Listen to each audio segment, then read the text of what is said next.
कधीच नाही चुकणार तुमचे फेवरेट टीव्ही शोज झी5 सोबत, तेही एकदम फ्री. आनंदाने करते सगळं. हो खरंच. म्हणजे ना मी तिला फक्त थोडंसं सामान आणायला सांगितलं होतं. पानं, फक्त पानं राहिली होती, ती सुद्धा आठवणीने घेऊन आलीये. गुणाची आहे ना मुलगी. खरंच गुणी आहे. म्हणजे गुणी आहे, सुंदर आहे, संस्कारी आहे. एवढी सुसंस्कृत मुलगी मिळेल का कुणाला? नाही म्हणजे ज्या घरात जाईल ना त्या घराचं नशीब उघडेल. लक्ष्मी आहे लक्ष्मी.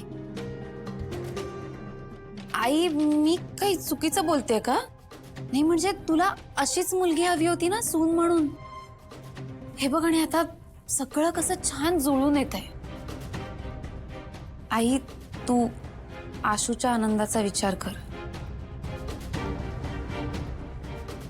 कीर्तीताई, नेहा मला हाक मारते. आई ही ही साधी हाक सुद्धा इतकी छान वाटते ना ऐकायला. खरंच नेहा आणि मी नणंद भाऊजाई कमी बहिणी म्हणून, मैत्रिणी म्हणून नांदू या घरात. आणि तुला सुद्धा एक दुसरी लेक मिळेल ना. तू तू बघ हे मला नेहा आवाज देते. नेहा आलेच.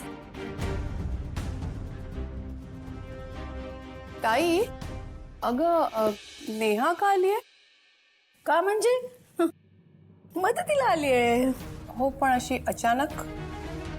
अगं कीर्तीने बोलावलं आणि ती आली लगेच आनंदाने. ताई माझा प्रश्न तो नाहीये, पण ही मुलगी सारखी आपल्या घरात काय येते? ताई तुझ्या डोक्यात काही आलंय का? नाही ग उर्मिला, काहीतरी बघ तू आता. हे बघ ड्रायफ्रुट्स पण घातलेत, एकदा जरा बघ. ताई ताई मला तुला एवढंच सांगायचंय की प्रश्न तो नाहीये, पण ही मुलगी सारखी आपल्या घरात काय येते? ताई तुझ्या डोक्यात काही चाललंय का?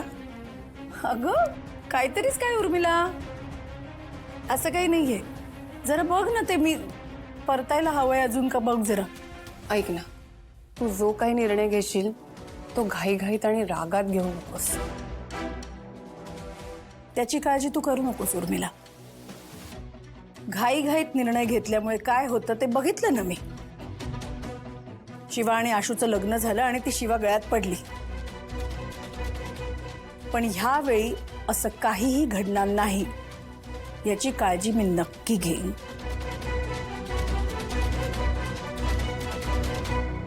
प्रसादाचं बघ. हो बघते.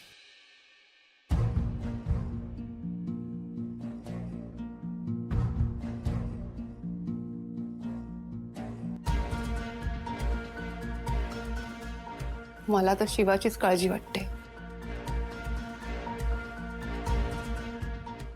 झी5 ॲप डाउनलोड करा आणि पहा सर्व एपिसोड्स एकदम फ्री.